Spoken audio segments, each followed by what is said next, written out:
ye krobia metema Kumasi Asante Kotoko aso dia na midfielder bako a ne din de Adom Frempong na wono so kyerese mmiri bia Dr. Kwame tutu bi mani players ane esi opapa wa nkasa ye no ose ya de abo wo papa masese wo mo ho asisi wo mo so amasese de wo mo aye steady ebo mo ho modern papa en Kotoko no medi akira ansana e babebo etimi babebo Kotoko no na love no ho se Kotoko na no enua be queen interview because Kotoko ye mo yesum etimi sad no we mu na be queen sa aka etimi yesum Kotoko ni mi mo Kotoko me yesum e share house no eni je odu no nya sa school and na e pe we go house di kan share Kotoko for ni maybe e twem eti Kotoko play bia o na bia ni target ni say obi free ho no na sa high school and for ni no ya 10 na mo bia na si bia 5 from po enti has given me a way and the energy brain and it refers to the putting we give me Lucy, you know.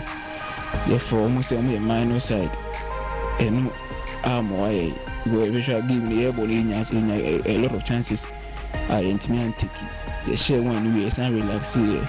Anybody also maticano. And as a team or no way down, first division 1 team or any premier team mobile and a son of no Kumasi.